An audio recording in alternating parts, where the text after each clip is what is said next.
What's going on, YouTube? This is Dave's Daily Trades, where I cover daily AMC technical analysis, price predictions, and of course, bring you the latest, greatest news. If you'd be so kind enough to hit that like button and subscribe, I would be greatly appreciative.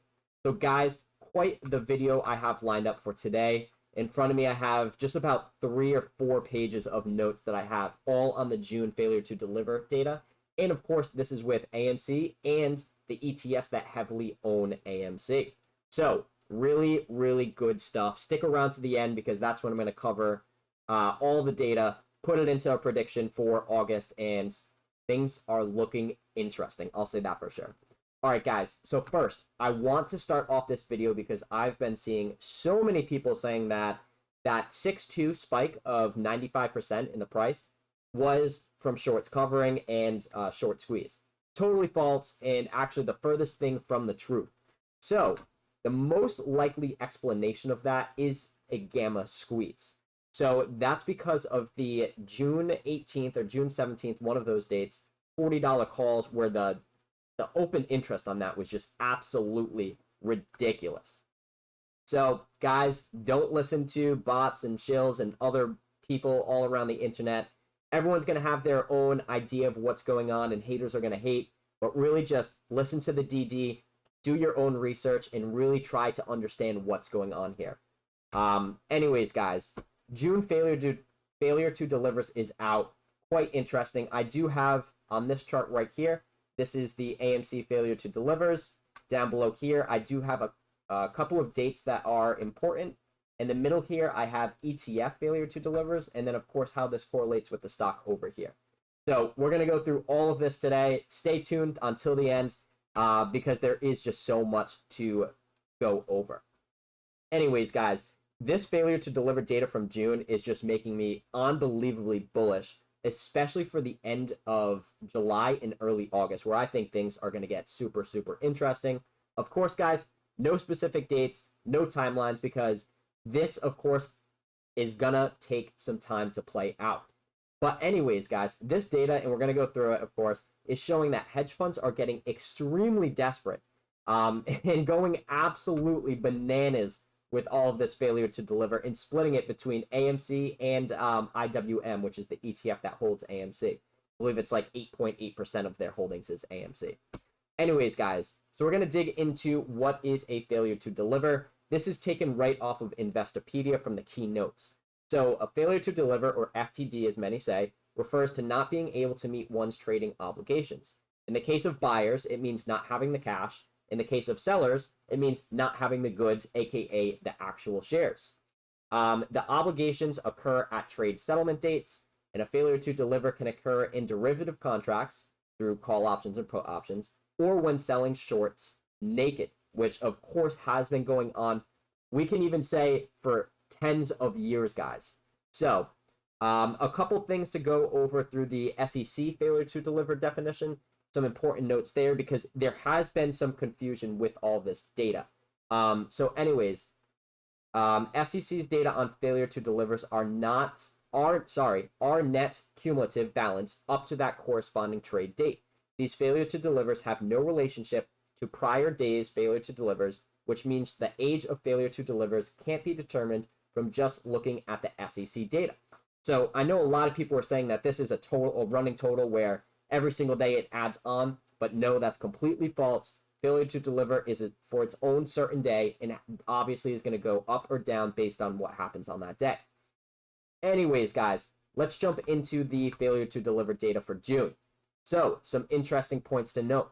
On 6.2, which is when we had that 90% or 95% movement, the failure to delivers dropped from 1.8 million on 6.1 to 1.3 million on 6.2, as we can see in the charts over here.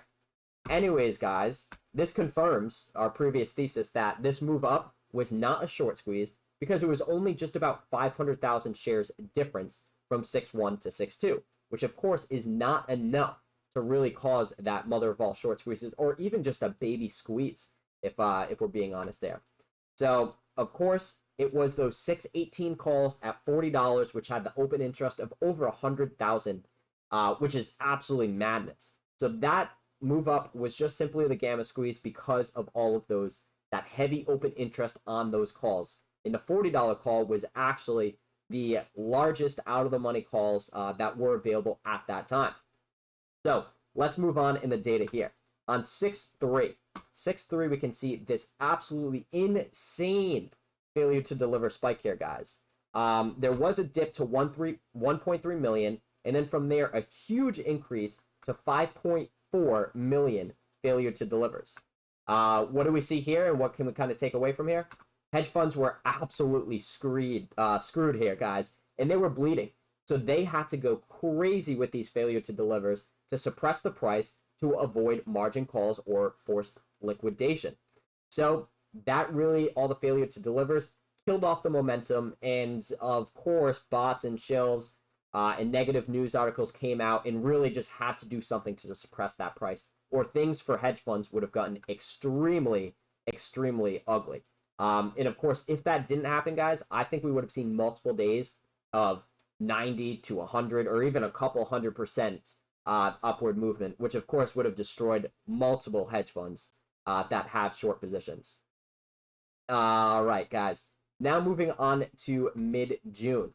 So something very interesting here from 617 to 621, which of course is this data point here on the chart. If we're looking over here, 617 to 621. 617 was very, very low. We actually saw 15,000 failure to delivers. And then, of course, with little failure to delivers, we saw AMC had a 10% move on the day. So guys, looking over here, 10% daily move. So that is something that's really interesting. Once failure to deliver increase again on 618 to 621, AMC starts to turn red. But the interesting thing, guys, this is 618 to 621 right here. It was only 2% down and 6% respectively here. So lots of failure to delivers going on here in this time frame, and a big change. But guys, only 2% and 6% down, which means hedge funds are A, they're digging a bigger hole for themselves, and B, what they were doing in the past that had a lot of effect on the price movement is actually starting to decrease, and they don't have that much of an effect now, which means they're in a losing game and just really putting themselves into a deeper and shittier position. And this is more confirmation that apes were actually coming in with strong buying power and just eating up that shorting waves. And hedge funds just can't knock us down like they were doing. All right, guys. So now getting into the end of June here, where really the failure to deliver data was flat, but at the same time, guys, price action was very, very flat too. Of course, there were some days with upward and downward movements, but all in all, guys, things didn't change, and we're right around that $50 and $60 range, and even $55 to $60 range. So, of course, like I said, there was a lot of consolidation at that point, but the interesting thing that was going on at the same time too was the trading volume AMC was super low at this point. 185 million for 621, and then on 630 this actually dropped down to 59 million, which is absolutely nothing, guys. And especially when we saw some days, and I'm just gonna jump over here to my chart here, guys, we saw some days on 6.2 the volume was 757 million, guys, and we're going down to 59 million. That's absolutely ridiculous, and gives us some reason to believe that some weird things are going on. All right, just summarizing the AMC failure to deliver data for June. So, of course, this is showing a direct relationship with failure to deliver volume and daily volume. However, it really doesn't fit with the AMC failure to deliver volume and daily volume, since failure to deliver volume is not decreasing from the decrease in volume, like we pointed out over here, guys. Why? Simple enough. Most likely, and this is not 100% confirmed, but this is my personal belief on this, most likely because the bullish retail buying pressure is so unbelievably strong that even on low volume days, hedge funds had to match the buying pressure with additional shorting to create consolidation in that range that we were seeing, to show AMC is losing steam. And of course, pumping out ridiculous amount of negative news articles. It really just confirms that this is all psychological warfare, and hedge funds are so desperate for us to sell our shares. All right, guys, now we're going to hop over and we're actually just going to close out here and just pull up the ETF failure to deliver data. We'll blow this up a little bit. So on the top part here, we do have the first half of June and then the second half of June. And then, of course, on the right-hand side here, sorry, this is a little blurry, but this, of course, is that wedge-shaped pattern that we're looking at and some key dates here. So, few things to note, guys. IWM, that's pretty much the biggest ETF holder of AMC with 8.84 million shares, and that's this brown color right here. And really the most significant data point on the chart for the entire time. And of course, SFYF also has 5.5% of its holdings in AMC, but as we can tell, this is less significant because there is a less amount of AMC shares there. So what we can see, guys, is IWM is the primary ETF that hedge funds are using to indirectly short AMC. We do not see the failure to deliver spike correlate from 6.2 to 6.3 like we saw in the stock earlier before. Why is this happening? The possible reason being that it is more efficient to directly short AMC to halt the price movement rather than going through the ETFs, which does make a lot of sense. And really what I've noticed from this is on days where they're shorting AMC very, very strong, the ETF data is very weak. And then vice versa. When they short the ETFs heavily, the shorting in the failure to deliver data in AMC stock is actually low. So definitely very interesting. So just want to go over a few key dates here and what I see. So of course, 6.9 to 6.11, as we can see right here, these two data points here. Interesting, we saw that 6.11, which of course is this green day, is AMC closed 15% gain, but a huge amount of failure to delivers in the ETFs.